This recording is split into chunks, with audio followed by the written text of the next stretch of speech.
So what I'm going to do, I'm going to review what we went over in the first sermon.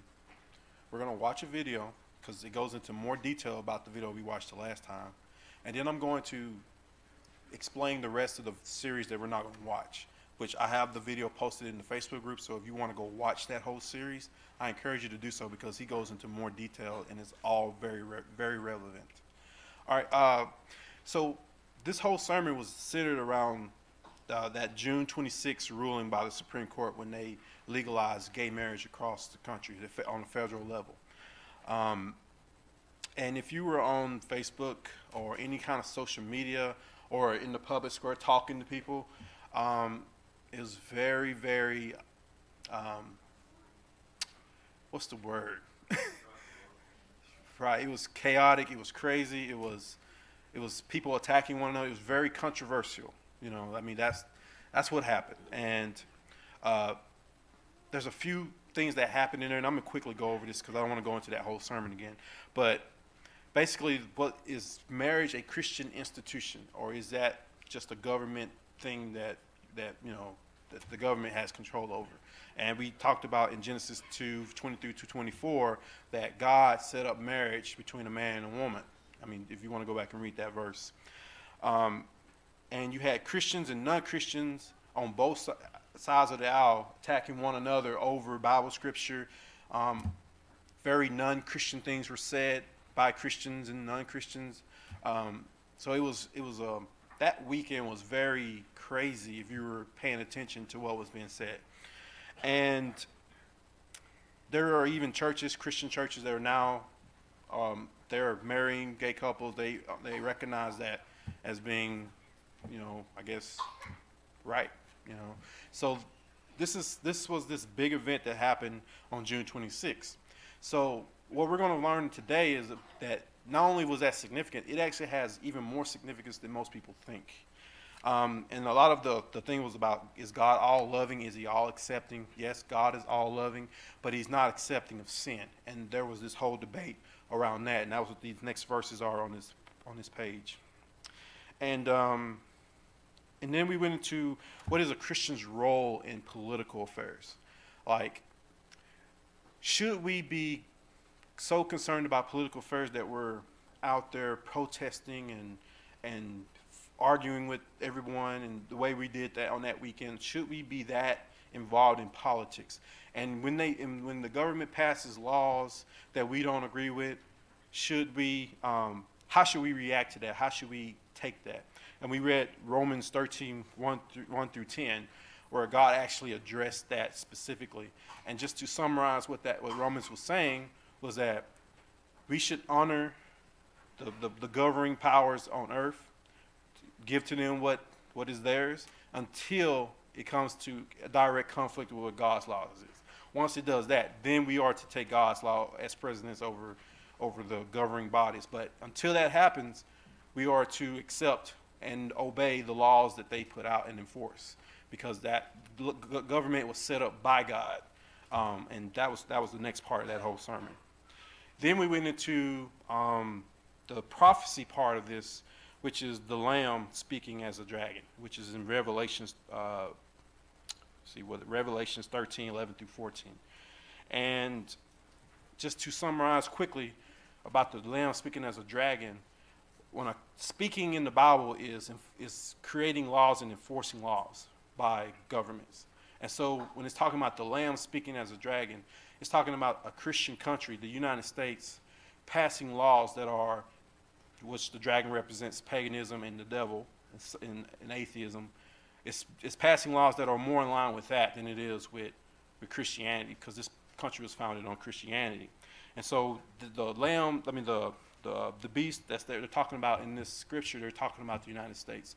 And in the third part of the sermon, we're actually just going to go into prophecy itself and talk about, we're going to go over the king of the north, the king of the south. We're going to talk about this verse here in Revelations about the Lamb speaking as a dragon, and what's the significance of this time and what these things are happening right now. What's the significance of that in the whole spectrum of that prophecy that God gave us. And then we went into the wall of separation of church and state.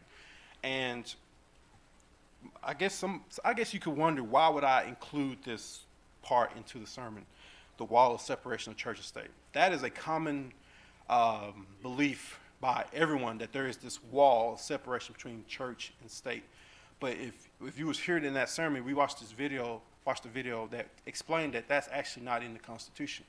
And the way we interpret and the government interprets the wall of separation of church and state is actually completely opposite the way it was intended. You had that phrase, the wall of separation of church and state, actually came from Thomas Jefferson, which was the founding father of this country, and it was in response to a letter written by members of the Baptist Church. I forgot the association. I forgot what it's called, and he used that phrase only in that correspondence. It's the only time that phrase was ever used, but he was actually there's a significant meaning behind why he used it. And that's what we're going to watch here in just a few minutes. But what's interesting about that was that everyone believes that that's in the Constitution, and it's not. Everybody assumes that the first part of the Bill of Rights, where it's talking about religious freedom, that's what they're talking about. This veil is this wall between church and state. Well, there's a lot more significance to this than even that I alluded to in the first sermon, because I was keeping it for this sermon, and that's what we're about to go over. But there is a thing called humanism. Have anybody in here ever heard of humanism or secular humanism? Do anybody really know what that is or what it means? Me either. Not until I started doing this sermon. I've heard it, but I've never really paid much attention to it. And when you listen to the word humanism, human, it's about like the welfare of humans. Secular meaning it's non-theology, it's non-Christian or non-religion. Well, you hear that and you're not thinking anything sinister or anything about it. But what you're about to see in this sermon is this diabolical, deceitful strategy that Satan used to change this country or convert it or install a new religion from Christianity to atheism. That's what we're about to go over. And so, Charles, will you put this video up? This is the first part of this change. Hello, this short webinar is titled Separation of Church and State, where the phrase comes from, a deeper comprehensive view, and I believe you'll benefit greatly from this deeper understanding. Well, the Danbury Baptist Association wrote a letter to Thomas Jefferson after the 1801 inauguration of Thomas Jefferson as president. And this is what they said. Among the many millions in America and Europe who rejoice in your election to office, we embrace the first opportunity to express our great satisfaction in your appointment to the chief magistracy in the United States. We have reason to believe that God has raised you up to fill the chair of state, and out of that goodwill which he bears to the millions which you preside over. May God strengthen you for the arduous task which Providence and the voice of the people have called you, and may the Lord preserve you safe from every evil, and bring you at last to his heavenly kingdom through Jesus Christ, our glorious mediator. So they were saying congratulations, and really speaking to Jefferson's appointment as God's providential activity in American history. However, in that same letter of congratulations, the Baptists also expressed to Jefferson their grave concern over the entire concept of the First Amendment, including its guarantee for the free exercise of religion. This is what they said.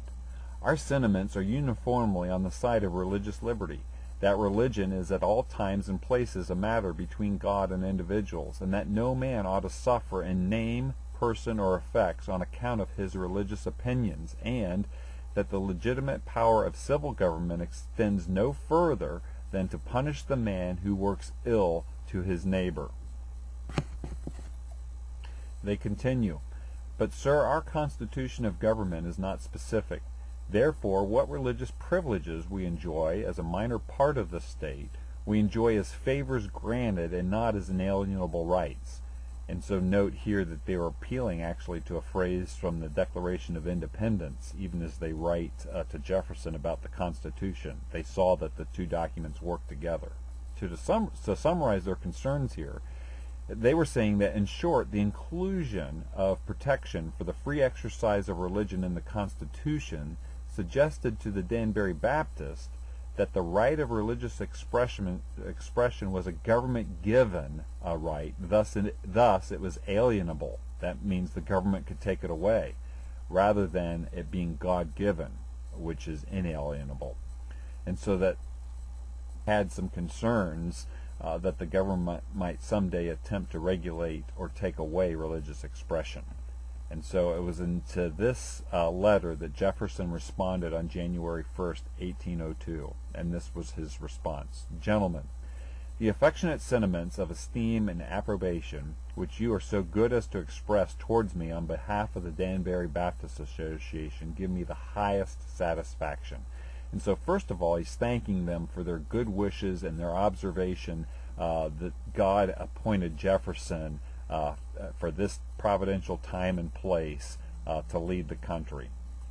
Jefferson continues, believing with you that religion is a matter which lies solely between man and his God, and that he owes account to none other for his faith or his worship, that the legislative powers of government reach actions only and not opinions, I contemplate with sovereign reverence that act of the whole American people which declared that their legislature should make no law respecting an establishment of religion or prohibiting the free exercise thereof, thus building a wall of separation between church and state.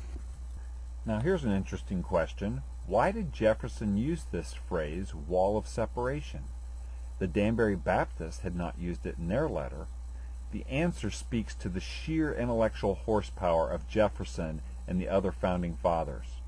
Jefferson was weaving into his answer this phrase because over 100 years before this correspondence, the founder of the first ever Baptist church in America, Roger Williams, used this analogy in his writings. This truly does speak to the greatness of Jefferson and the other founders, and the small-mindedness of much of today's intellectual establishment. A brief history of Roger Williams will reveal this truth.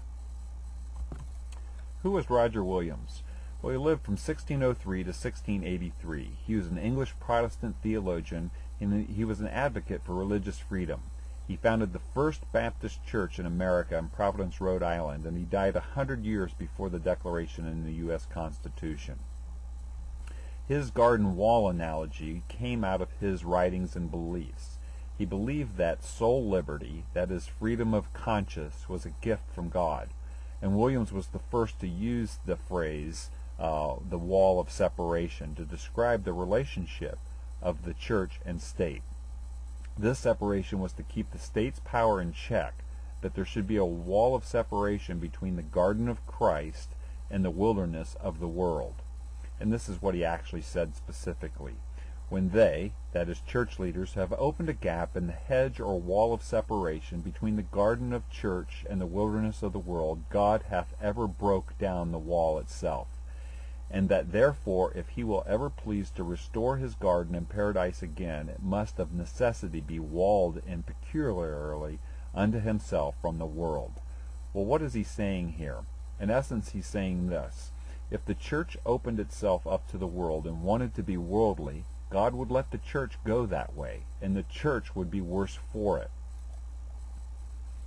But for the church to be all that God has called it to be, it cannot be worldly. It must keep itself dedicated to Christ and not prostitute itself to the world and allow it to become like the world. It needs to nurture and protect that focus on Christ like a garden wall protects the beauty of a garden. So the garden of Christ equals the faith and worship of the church and the inner life of man. And he was saying that government has no authority over this area or over this sphere of concern. The garden of Christ, the inner life of man, is reflected in the first 5 commandments of the 10 commandments. And Williams would make the case that there needed to be a high and impenetrable wall of protection from coercion of the state in the area of faith and worship. In other words, the state could not enforce people in how they would worship God or honor God, or what constituted blasphemy, or how to keep the Sabbath holy, or honoring of mother and father. To enter this realm would be coercive if the state mandated certain forms of worship and honor. However, Roger Williams also believed that the external commands, even the part of the Ten Commandments that dictate the actions of man, the state had a role in upholding these and punishing. The state has a role in punishing the breaking of these commands. The church calls upon the state to fulfill its duty and enforcement, and those commands would be: do not kill, do not steal, do not commit adultery, do not lie or provide false testimony.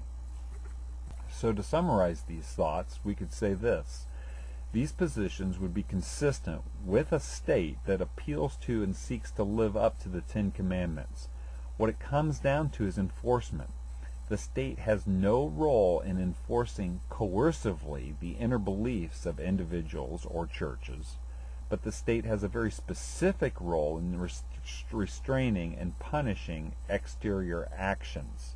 And so all of this was built into Thomas Jefferson's idea of building a wall of separation between church and state. Jefferson quotes here what the First Amendment actually says, and then appeals to the first Baptist minister of the Baptist faith in writing a letter to the Baptists in response to their concern. And this is pure genius and pure intellectual understanding that Jefferson had, and showed his greatness. The modern Supreme Court, though, today, and the federal courts, along with much of those serving in the governing of society, have twisted this phrase to mean exactly the opposite of what Jefferson meant in writing it. And so they've lifted this phrase out of Jefferson's letter, reversed what its meaning is, and then put that political philosophy out in society.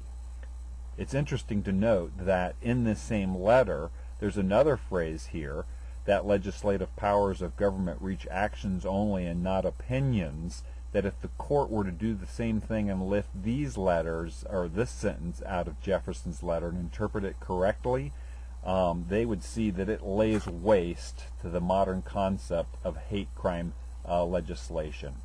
In this one sentence, Jefferson demolishes the argument for so-called hate crimes legislation. Government does not have power to police thoughts, only actions. True justice is where actions are punished equally.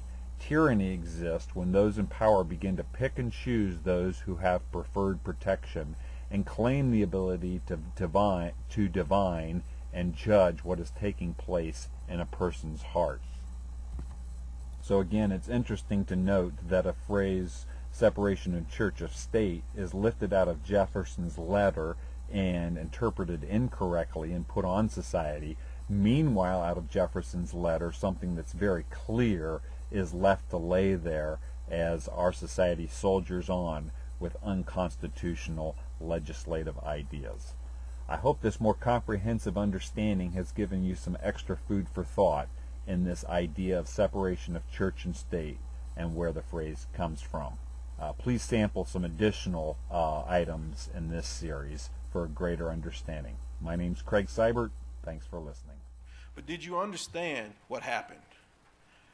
Thomas Jefferson wrote this letter to the Baptists, and he used terminology that their founder and that founded the first Baptist church in America used in his beliefs and his writings. And what that Baptist minister was saying was that the government, even the country is founded on Christianity. However, the government should not have authority to enforce or try to have control over the first 5 commandments, which were how you believed and what your opinions were as it pertained to the 10 commandments. But the second part, they did have the authority and should enforce if you were to break those commandments, like thou shalt not kill, thou shalt not steal, thou false witness. Obviously, if you do these crimes, you're punished for it. So that was what that wall of separation was. It was, what is the role that the government should have as it pertained to the 10 commandments? There should be a separation of what their authority should be able to enforce over. and that's what they were talking about. But what our government has done is taken that wall of separation and said that the country should be free of the government and Christianity should not coincide with one another, because there's supposed to be a wall of separation between religion and government, which is completely different from what the founding fathers and the Constitution, how they believed and how they set up the whole thing. The Constitution and the governing of this country was founded on Christian beliefs and principles, and they believe that the government and Christianity could coincide, but it just couldn't enforce like the Christianity as the official religion of the country, and other religions should have the freedom to express and to worship the way they wanted to. And so there's more to this than just that, though. What we're about to go over is what we call humanism, and that's what he goes over in the next parts of his presentation. So, like I said, I encourage you to go watch what he's saying here. So, in part 4, he names it the new political doctrine created by judges. And so, what you have to understand, up until 1962, which is the first court case that we're about to talk about a little bit, there was no precedent set in place for what they're about to do. And if you know anything about how the courts work, judges make rulings based on precedent, like what's happened in the past. How did other judges make decisions? And they go off of that. They use that as a precedent to make a decision. Well, in 1962, in Engel versus Vital, I don't know how it's pronounced the last name, but voluntary school prayer was banned. Right? So there was no precedent for this, because up until this time, all the courts completely supported Christianity. It completely supported the religion being a part of the process of governing the country. But this set of judges completely went against that and created precedents. I'm saying the word wrong, but there you go. That's what she said. But they created this precedence. I slur my words because I had a speech impediment, but you know what I'm saying. And this set up the first domino effect in a whole lot of court cases going forward. In 1963, a year later, Abington and Shrimp voluntary Bible reading was banned. In 1980, Stone versus Graham, the Ten Commandments, the displaying of the Ten Commandments became unconstitutional. Up until this point, this would have been completely rejected by the country, by everyone.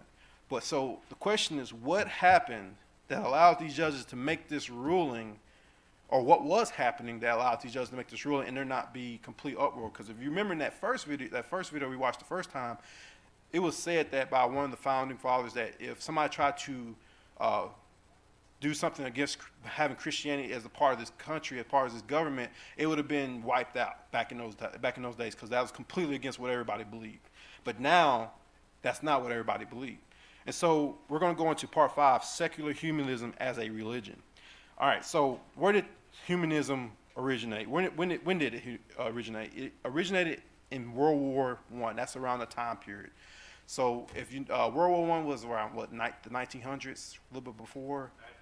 1914, a little bit about. I mean, that was World War I. World War II was 1940. When we entered, it was 1945, I believe. Somewhere up in there. So I'm not a history major.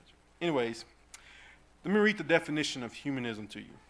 An outlook or system of thought attaching prime importance to human rather than divine or supernatural matters. Humanist beliefs stretch the potential value and goodness of human beings, emphasize common human needs, and seek solely rational ways of solving human problems. If you noticed, they said there's an outlook or system or thought attaching prime importance to human rather than divine or supernatural matters. In other words, they believe that humans, not God, should be in control. That's essentially what the humanist movement believes. What does that sound an awful whole lot like? What quote unquote religion does that sound like right now? Atheism. And I'm going to read that definition to you. Atheism is in a broad sense, the rejection of belief in the existence of deities In a narrow sense, atheism is specifically the position that there are no deities. Most inclusively, atheism is the absence of belief that any deities exist. Atheism is contrasted with theism, which is in most general form is the belief that at least one deity exists. Okay, so what I'm going to read to you are some of the, well, the first question we have to ask is human secularism or is secular humanism or humanism, which is what it really is that a religion? Because a lot of people will tell you it's not. So we're going to read Roy Wood Sellers. He's the author of the Humanist Manifesto. He wrote it in 1933. Traditional religion is dying. This is his words. Traditional religion is dying, and humanism is the coming new religion. Today, universities recognize humanism as a religion. The media recognize humanism as a religion. John Dewey, he was a humanist. I'm gonna read his words here. Here are all the elements for a religious faith that shall not be confined to sect, class, or race. Such a faith has always implicitly the common faith of mankind. It remains to make it explicit and militant. All right. There's this phrase, explicit and militant, is what we're about to go over. What does that mean? Militant, and this way he was saying is, they're going to try to make the beliefs of humanism the beliefs of the country. They were going to be militant about it. They were going to take action. And so how would they make it explicit and militant? Let me read to you the secular humanism, 12 tenets of humanism, which is in part 6 of his presentation. Number 1, the universe is self-existing, not created. Number 2, man is a result of continuous natural process. Number 3, mind is a projection of body and nothing more. 4, man is molded by culture. 5, there is no supernatural. 6, man has outgrown religion and any ideal of God. 7, man's goal is to develop his own personality. 8, personality ceases to exist at death. 9, problems will be solved by man looking within himself and to the natural world. 10, religion institutions that impede this human development must be changed. So 11, socialism is the ideal form of economics. 12, all mankind deserves to share in the fruits from following these tenets. Sounds like atheism, doesn't it? All right. So what was the strategy that they used to implement this new religion into the state's religion? The first thing they did was their plan was to initially describe humanism as a new religion that is superior to old religions. The second thing they were going to do is begin to propagate its ideals in public schools, universities, and governments. Number 3, they were going to establish a more secular foothold so that the ideals have more momentum and can be institutionalized. That is to be fixed and established in the frameworks by curriculum, policies, and laws. Then 4, deny humanism is a religion and begin to call it secular humanism so that people are more easily to see, yet the tenets are the same as they were from the beginning, and then it becomes the established and supported government religion of the United States, which is in complete violation to the Bill of Rights, that phrase that Congress shall make no law regarding the establishment of religion. Okay, although this country was founded on Christian principles, Christianity was not the official religion of the country, but they want to make humanism the official religion of the country. So they had this plan that they put in place. And just to talk about how they were going to be militant about it, today's militant secularists are determined to eradicate God from the public square. They have a major portion of the public believing the phrase separation of church and state is it's in the Constitution, which we all mostly believed until I started reading this. I believed it, and that there's a guaranteed freedom from religion. That this country and the government should be free from any religion being a part of it. It should be completely secular, which is, we know that's the common belief that that's what it should be in this day and age. And if they do see things that they don't like, they would claim to be greatly offended. They would file lawsuits. They would bully administrators, public officials, and others to submit to their interpretation of the Constitution. Have everybody noticed that everybody's offended by everything right now? Anything that somebody doesn't agree with, I'm offended. And on social media, and everybody's creating an uproar, and then what does the media do?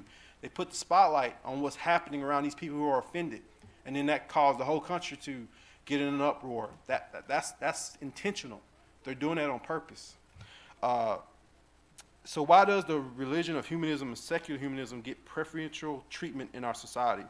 Why is secular humanism allowed to be the established religion of the United States? These are questions that he was saying we need to ask ourselves because it has become the official religion of the country.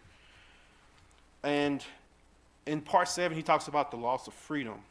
So I'm not going to go over those, but there's a lot of freedoms that have been lost since the 1960s to now. A lot of them. You'd be amazed. And he goes over a lot of them in that video. So go watch part 7. In part 8, he talks about the established religion of public schools. And this is very important. They focused on schools. And there's a reason why.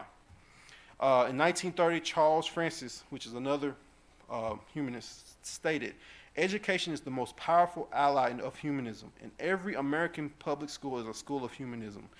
What can the theistic Sunday school meeting for an hour once a week and teaching only a fraction of the children do to stem the tide of a 5-day program of humanistic teaching? And he's right. You can't. There's not enough children coming to the churches to learn to stem this tide of the whole public being indoctrinated into humanism. And then it goes on to explain how they achieved this and why. So you need to go watch part 8.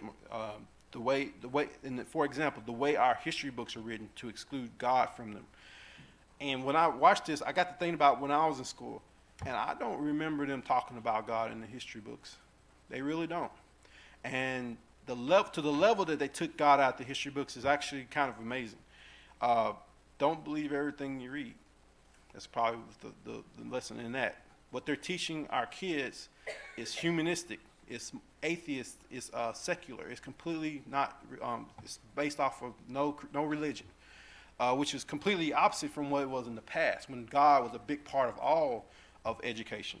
And an example he uses was the example of Thanksgiving. And this is what he says: it is common in these books to treat Thanksgiving without explaining to whom the pilgrims were giving thanks to. The pilgrims are described entirely without any references to religion. Thus, at the end of their first year, they wanted to give thanks for all they had. So they had the first Thanksgiving. But no mention is made that the fact that it was God they were thanking. One mother wrote that her first grade son was told by his teacher that at Thanksgiving, the pilgrims gave thanks to the Indians. When she complained to the principal that Thanksgiving was a feast to thank God, the principal said they could only teach what was in the history books.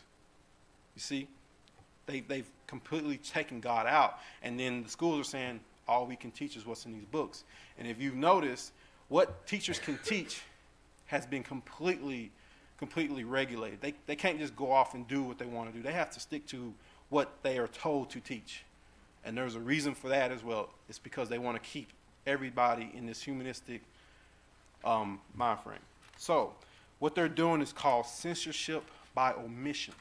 They know that if they were to publicly go out and bash Christianity, that wouldn't fly. There's still more Christians in this country than there are any other religion. Christianity is the #1 religion in the world. This country is still, a lot of people in this country still believe it's a Christian country. So you can't just come out and bash Christianity. They had to go another method. They decided to do it by omission. And by omission, they were saying that it's not important. And here are some of the things that they censor by omission. They censor God in the pilgrims coming to America. There's no mention of God in that. They decide to come to America. They censor God in American history, the lives of the founders, the founding documents, science. When we were in science class, they never talked about God. It's just science. Civil rights movement, Western culture, prayers and moments of silence. In fact, if you're at a football game or you're in school, you're not supposed to say prayers. That was something that came out of all this. Christmas and Easter seasons, they don't talk about God. Santa Claus, Easter Bunny. You see the replacements they put in here? Really, these were supposed to be about God.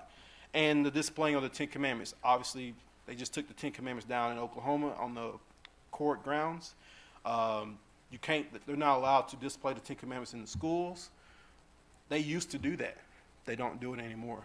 And so and he goes into a lot more things in his presentation. But I just wanted you to give you an overview of what he's talking about. So what is the significance of that as it pertains to prophecy? A lot of people will tell you there's no way that they'll ever enforce a Sunday law. They said, well, we have the Ten Commandments. I mean, we have the Constitution. The Constitution in place. It's not allowed. Well, they're changing the Constitution without having to actually write it in the Constitution, because they're changing the way they enforce the Constitution. They're changing the way we interpret the Constitution. The wall of separation is not even in the Constitution, and it's held in higher regard than the Constitution. It's going to happen. It's happening. It has already happened.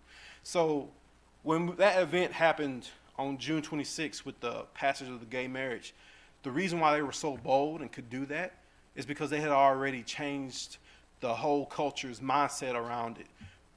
It's not a Christian country anymore. It's an atheist country, because that's what humanism is. When you look at the definition and what they believe, it's right in line with atheism. They don't believe in God. They believe in humans, and humans making decisions and being their own God, which is also a lot like Satanism. All that stuff is paganism, all wrapped into different little bundles, is what that is. And so, to wind this up, my third sermon, which is the last part of this, is about the King of the South, which was atheism. Remember, France revolted. The deadly wound was given to the Pope, which was the King of the North. But the wound was healed, and he gains control back over the King of the South. We're in the middle of that right now, because as I've said in other sermons, there's this big race that's happening between Catholicism and paganism, and that is this one world order that you keep hearing about. It's gaining mastery of the whole world by gaining mastery of currency, religion, politics, and getting it all under one umbrella. The old method was you conquered the world through warfare. The new model is you use the Masonic and the Knights of Templar model, where you use banking and you use economies and use those methods to gain mastery over the world. And that's what it is. There's a race going on between Catholicism and paganism, which is the King of the South, King of the North. And we all know who won that battle, the King of the North. And then when he wants, I don't know the future. I don't know exactly what's going to happen, but my guess is Satan's plan is to let this world get in bad enough shape. Either an event or a series of events are going to happen that this world is going to say, we need change. We need someone to take the lead, take control, to be a leader. And that's when the Pope will step up and be that leader at the behest of the beast, which is the United States, giving authority to the second beast.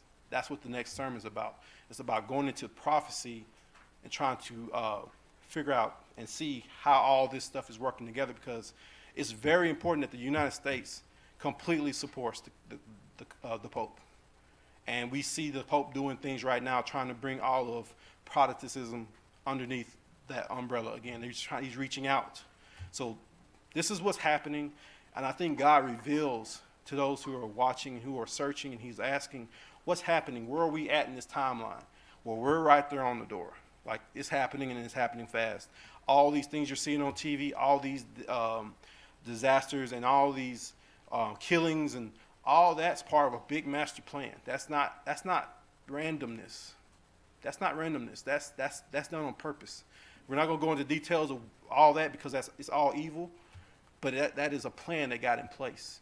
And the plan is to eventually get this one world order and paganism be in control of it. But we know that that's not going to eventually work. We know Catholicism is going to have the ultimate control, and then that's when you're going to start seeing the changing, the enforcement of the Sunday laws and the time of tribulation. So that's it. I guess let's have a word of prayer. Lord, we need you more and more every day, especially in these last days. Many things are happening, but we know that you are not in control still. We know that you have all the power. You know that you are watching each and every one of us. You know our situations. And Lord, we just want to thank you for unveiling the truths about our world and what's happening. But Lord, we want to also ask that you keep us focused on you, because that's what's most important. Help us to share the truth with others, and that we can reach souls that need to be reached, which is everyone.